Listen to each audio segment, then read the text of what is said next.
ஈரோடு, சேலம் மாவட்டங்களில் நடைபெறும் நிகழ்ச்சிகளில் கலந்து கொள்வதற்காக முதலமைச்சர் மு.க.ஸ்டாலின் கோவை விமான நிலையத்திற்கு வந்தடைந்தார். கூடுதல் விவரங்களை தருகிறார் செய்தியாளர் மோகன். விவரங்கள். தமிழ்நாட்டின் முதலமைச்சர் மு.க.ஸ்டாலின் பல்வேறு நிகழ்ச்சிகளில் கலந்து கொள்வதற்காக கோவை விமான நிலையத்தில் இருந்து புறப்பட்டு தற்பொழுது சாலை மார்க்கமாக சென்று கொண்டிருக்கிறார். குறிப்பாக 2 நாட்கள் சுற்றுப்பயணமாக ஈரோடு, திருப்பூர், சேலம் உள்ளிட்ட மாவட்டங்களில் நடைபெறக்கூடிய நிகழ்ச்சிகளுக்கு வருகை தந்துள்ளார். இந்த நிலையில் தமிழ்நாடு முதலமைச்சர் மு.க.ஸ்டாலின் சென்னையில் இருந்து கோவை விமான நிலையம் வந்து கோவை விமான நிலையத்தில் இருந்து சாலை மார்க்கமாகவே இந்த நிகழ்ச்சிகளில் கலந்து கொள்வதற்காக செல்ல இருக்கின்றார். இந்த நிலையில் விமான நிலையம் வந்தடைந்த பொழுது முன்னாள் அமைச்சர் செந்தில் பாலாஜி, தற்போதைய அமைச்சர் உள்ள எம்.ஆர்.கே. பன்னீர்செல்வம், பொதுப்பணித்துறை அமைச்சர் வேலு உள்ளிட்டோரும், திமுகவினுடைய மாவட்ட செயலாளர்கள் தளபதி முருகேசன் உள்ளிட்டோரும் நேரடியாக சென்று வரவேற்பளித்தார்கள்.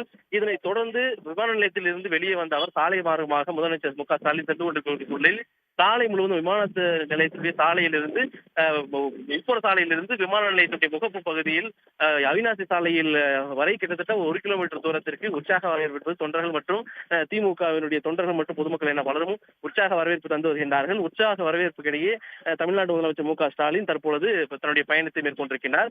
குறிப்பாக இன்றைய தினம் நடைபெறக்கூடிய நிகழ்ச்சிகளை பொறுத்தவரையில் திருப்பூர் மாவட்டத்தில் செங்கப்பள்ளி அருகே நடைபெறக்கூடிய செல்வராஜ் எம்.எல்.ஏ. அவருடைய இல்ல திருமண விழாவில் கலந்து கொண்டு அங்கிருந்து மிக முக்கியமாக பெருந்துறையில் நடைபெறக்கூடிய நிகழ்ச்சியில் கலந்து கொள்கிறார். பெருந்துறையில் பொறுத்தவரையில் மண்டல வேளாண் மாநாடு என்பது மாநாடு மற்றும் கருத்தரங்கம் என்பது நடைபெறுகிறது. கண்காட்சி மற்றும் கருத்தரங்கம் நடைபெற இருக்கிறது. தமிழ்நாடு விவசாயத்துறை சார்பாக நடைபெறக்கூடிய இந்த நிகழ்ச்சியை பொறுத்தவரையில் இதில் ஏராளமான விவசாயிகள் சார்ந்த சிறப்பம்சங்கள் அடங்கியிருக்கின்றன. இந்த கருத்தரங்கில் பங்கேற்ற பின்பு முதலமைச்சர் மு.க.ஸ்டாலின் அங்கிருந்து நேரடியாக மேட்டூர் செல்கிறார். மேட்டூரில் மிக பிரம்மாண்டமாக ஏற்பாடு செய்யப்பட்டிருக்கின்ற 11 கிலோமீட்டர் தொலைவிலான ரோட் ஷோவில் பங்கேற்கிறார்.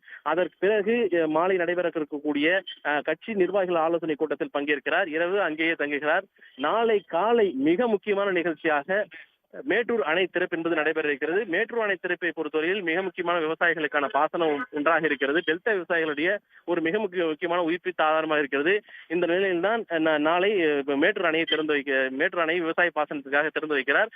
அதனைத் தொடர்ந்து அங்கிருந்து சேலம் சாலை மார்க்கமாக பயணப்படும் முதலமைச்சர் 1 லட்சம் மக்களுக்கு சேலை மருத்துவக் கல்லூரி மருத்துவமனை வளாகத்தில் ஏற்பாடு செய்யப்பட்டிருக்கும் பிரம்மாண்டமான அரங்கில் சேலம் மாவட்ட மக்கள் 1 லட்சம் பேருக்கு நலத்திட்ட உதவிகள் வழங்குகிறார்.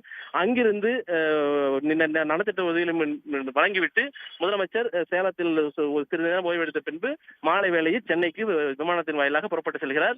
கோவை விமான நிலையத்திற்கு வந்த இந்த போன்ற பல்வேறு நிகழ்ச்சி கலந்து கொள்வதற்காக கோவை விமான நிலையம் வந்த முதலமைச்சர் மு.க.ஸ்டாலின் அவர்களுக்கு தொண்டர்கள் உற்சாக வரவேற்பை வழிநெடுகும் கொடுத்து வருகிறார்கள். விவரங்களுக்கு நன்றி மோகன். உடனுக்குடன் செய்திகளை தெரிந்து கொள்ள சன் நியூஸ் பெல் ஐகானை கிளிக் பண்ணுங்க.